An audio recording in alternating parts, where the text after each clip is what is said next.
There was silence in the house. The door was just barely open. Mail had been left outside for weeks without being touched. Someone in the neighborhood knew something wasn't right and called the cops. Officers showed up to check on the person's well-being, expecting the normal. Inside, they found something very strange. Gene Hackman's body was found near the kitchen, slouched over in a way that didn't make sense. He didn't touch his shades as they lay next to him, like they had just fallen off his hands. Betsy Arakawa's body was found in the bathroom. There were pills all over the counter. The sink's water had dried out, leaving behind a thin film. There was no blood. No breaking in. There is no sign of a fight. 2 healthy dogs were running around the house while one was dead in its crate. There was a problem. The bodies were not brand new. Skin had grown tighter over bone. The breakdown had slowed down. It was already time to start mummifying. The police found out that Gene and Betsy had been dead for weeks. The air inside the house was old and had not been moved in a long time. Food that was long gone was sitting on the counter. It felt like time had stopped. The police had one scary question left to ask. How did 2 people, one of whom was a Hollywood star, get away with it for so long? The answer came from a strange place. Gene Hackman's pacemaker had saved the last action it made. The info was checked by investigators. That made everything different. Gene might have died on February 17. If that's the case, the house has been quiet for at least 9 days. There were no calls for help. Nothing to do. No one is coming in. Still, something didn't make sense.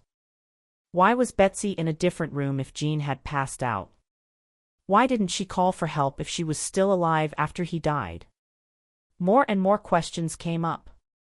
There was a small gap in the door. Had someone been there before the cops showed up? Had someone meant for that door to be open? The lab reports showed up. There was no carbon monoxide overdose. Not an overdose. Not a clear cause of death. There was no more to find out about it. Then, something new was found that made the case different. Their records showed that Gene Hackman's house had been watched. Someone had been watching the house for weeks before he died. There was movement picked up by security cams. Strange things were happening on the phone records. Tracking with GPS showed some strange trends. Before the cops arrived, someone knew what had happened. It was a surprise that the digital trail went straight to that person. The daughter of Gene Hackman. The investigation changed its target.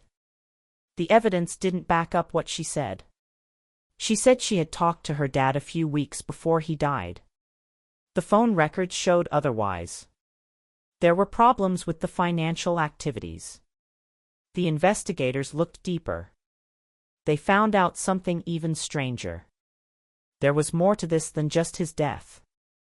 It had to do with money. Documents from Gene's estate had been changed before he was found. Before it was even proven that he had died, someone tried to get his money. There was strong proof. Things were going badly with the case. Was Gene Hackman's death really an accident, or was someone planning something sinister long before he was found? The 24-hour special monitoring, the timeline of death. When police looked at Gene Hackman's pacemaker data, the case took a big turn. Before going quiet, the device had recorded one last movement. It was clear from the timestamp when everything stopped. Everything changed on that date. Investigators looked for signs of life after that day. They looked at his phone records. No calls.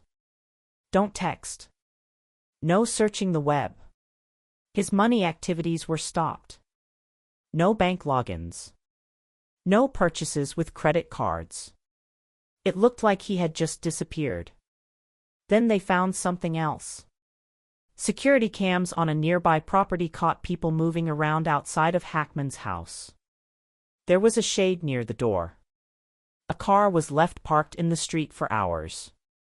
Inside the house, motion sensors picked up on strange behavior at odd times. The front door was never opened, though. Someone was looking, but where were they? The police looked at his home security system. The logs showed something that was not good. Before he died, the bell had been turned off and on several times. No breaking in. Do not call the emergency services. But something didn't make sense. Every day, Hackman did the same thing. Every morning, he took his dogs for a walk at the same time. He looked at his mail. He paid his checks.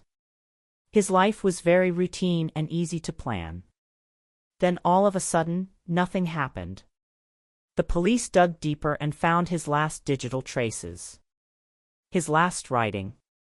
His last search on the web. His most recent call to someone else. Each one finished quickly. Not a warning. No farewells. Then, another hint showed up. Cell tower data showed that there was a strange phone signal near Hackman's house. The number wasn't registered because it kept bouncing between towers, hiding where it really came from. The signal showed up the night before his pacemaker caught its last beat. There was someone there. Someone knew what took place. It wasn't clear at first who Leslie and Hackman was. People had been interested in the strange timeline, the surveillance video, and the data from the pacemaker. But as the police dug deeper, they found something that changed the whole case. Police said she had last talked to her dad a few weeks before he died. She said that everything seemed fine. There were no signs of concern or strange behavior. But when police looked at call logs, they didn't find any calls, texts, or anything else. The last time she was seen or talked to by her father was a lot longer ago than she had said. The facts didn't back up what she said. Investigators looked at her bank records. They were expecting normal business deals and spending habits. They found something strange instead. She had already been talking about her dad's fortune before it was official that he had died. There had been questions with the law. There were questions about inheritance at a time when no one outside the family thought Hackman was lost. Then there were the papers that had been changed. Someone looked at papers that had to do with Hackman's assets. Some important facts had changed. The time could not be ignored by the police. The situation wasn't just strange if these changes were made before February 17, they were planned. The government began to ask the tough questions. Did she know something that other people didn't? Had she been getting ready for something to happen before it did? What she did send up even more red flags. When the contradictions were pointed out to her, she became defensive. It became less clear what she was saying. She didn't know why there were no records of the calls she said she made. She couldn't explain the money transactions linked to her name. Then, another strange fact came to light. Hackman's assets were discussed with a lawyer, which was the day his pacemaker recorded its last movement. But no one had publicly said he was dead at that point. He was gone for so long that no one knew. So why was someone moving things around on his land? The time was getting closer to her. Do you think she knew anything about his last days if she was trying to get his money? Hackman's death was no longer the only thing being looked into. It grew into something bigger. Money. Fraud. Deception. The proof pointed to more than just a terrible accident. Every time something new was found, the walls got closer together. The pieces were starting to fit together, and soon the police would find something that would change the whole case. A secret was about to come out. And there would be no going back once it was known. 24-hour surveillance uncovers the truth. The study was now mostly about Leslie and Hackman. Too many red flags had been raised by her involvement in the estate fight. The police needed to know what happened, so they kept an eye on her 24 hours a day. Every step was watched. Every phone call, email, and financial activity was looked at. What they found made them feel bad. Her bank records showed a story she hadn't told anyone. There were alerts for transactions. The cash had been moved to different banks. There were some withdrawals that were made in amounts that were too small to be found. It looked like these changes were made at an odd time. There were some things that happened before Gene Hackman was even said to be dead. Private emails were read by investigators. Messages sent to lawyers showed something scary. Leslie Ann had been talking about her estate before there was a reason for the public to know about it.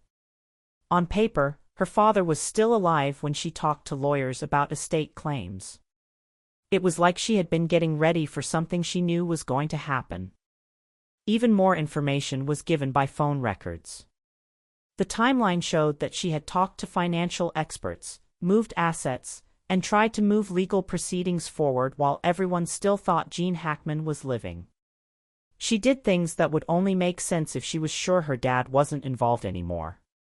Bank payments that were not seen were the most damning proof. A forensic audit showed that huge amounts of money were quietly moved into private accounts. Some of these moves went to offshore banks, which made them harder to track. Leslie Ann had been moving money around for a long time before she should have had access to it. It was no longer just a guess at this point. The evidence from the surveillance, the financial records, and the legal inquiries all led to the same result. It wasn't just a daughter dealing with her grief taking care of her father's business. This was a carefully thought-out plan for making money.